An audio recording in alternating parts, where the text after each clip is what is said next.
In this video, I'll be talking about my paintings of these two historical Prince Edward County figures.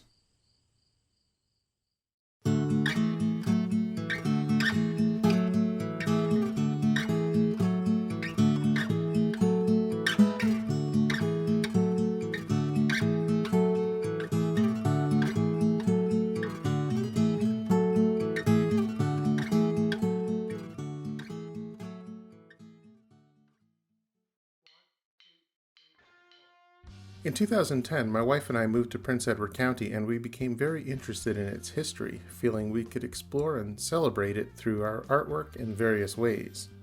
Over the years, we've gathered more than a few books to help educate us, and this is one of those books.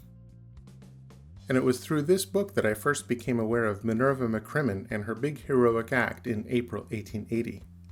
There isn't much information about her actual life, but the story from well over a century ago is really all I needed for this project. I liked her story a lot, especially because she was so young, and I kept revisiting the tale to see if I could come up with a way to paint her portrait or adequately illustrate the event, much the way I did with this painting. A little bit more on that later.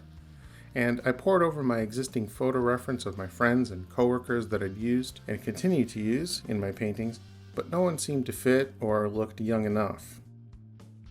There are only 4 paragraphs in total in this book concerning Minerva.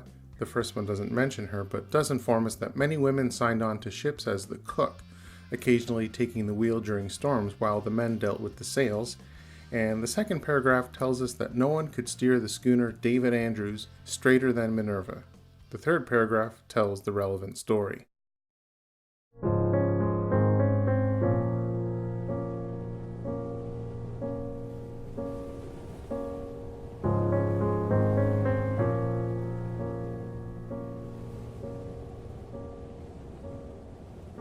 On April the 13th, 1880, the David Andrews drove into the reef, 3 miles below Oswego, New York, in a blinding snowstorm.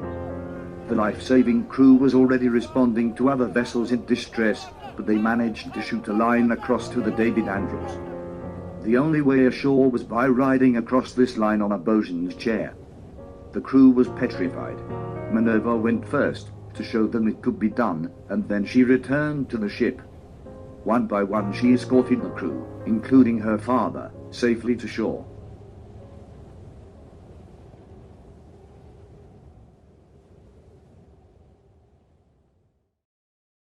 And in the last paragraph we're told that soon after she married Henry Wadham, but I found their marriage record and it says that she and Henry were married on February 10th, 1880, 2 months before the storm incident, and she died a short time later at the age of 21.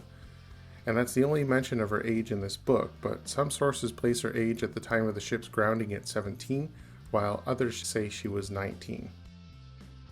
Earlier in 2019, I was approached to be part of a fundraising event for our local museums, featuring notable women from Prince Edward County's history.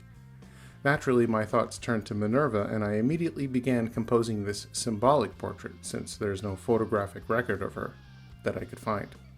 The final portrait of Minerva herself is based on a photo of a young woman I bought from a stockhouse. I again revisited my existing model references, but still felt none of them looked young enough or worked in this composition. I don't mind taking a calculated risk in front of people, so how well or how poorly I painted during that hour would be just a look into my process or whatever, and not a great concern to me. But knowing the portraits would then be up for auction, I wanted to maximize the potential for the museums to raise money for my painting by doing the best possible work I could in that 60 minutes. And that meant coming prepared, so I brought my penciled image with the acrylic ground already in place.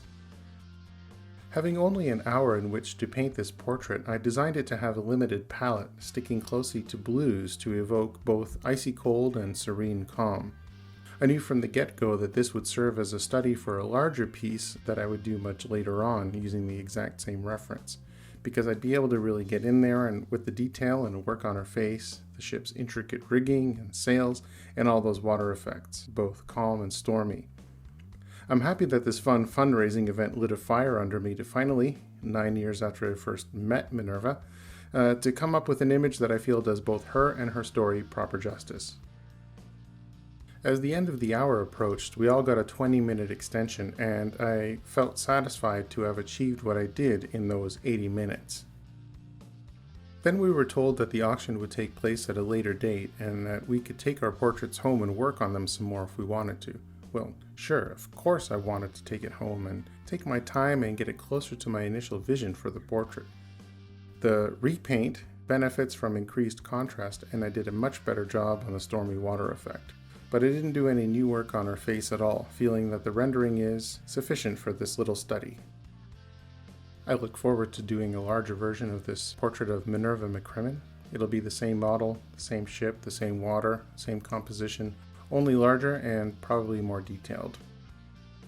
When I was commissioned to do a portrait of Edwards Merrill, the original owner of Merrill House, which more popularly became the Merrill Inn, I thought it might be a fun challenge, only slightly daunted by the fact that there were hardly any images of the man. I only came across 2 different pictures, both of which looked like kind of weird illustrations and didn't have much detail. It took a lot of back and forth effort over several weeks to get this kind of atmospheric haziness just right because I was new to glazing with oils, yet I was immensely familiar with glazing in watercolors, so that prior experience helped a bit. There were many periods when I thought this whole thing was going badly and that I should just give it up. But something told me that if I just kept going, I'd get to a point that satisfied me, satisfied my standards, and what I felt this portrait deserved. This doubt is quite normal when going outside your comfort zone, however slightly. I added the tabbed collar to reference Merrill's time as a judge, and this serves to lead your eye back up to his face. The signature around his neck is a reference to his alleged suicide by hanging, and there's a tiny little Merrill house at the bottom, his lasting legacy and where this portrait probably currently resides. In the end, I'm happy with this portrait as I feel it suits the story of Edwards Merrill, has some contemporary elements which I bring to the table, and is overall quite haunting without being too creepy. But a little creepy is okay.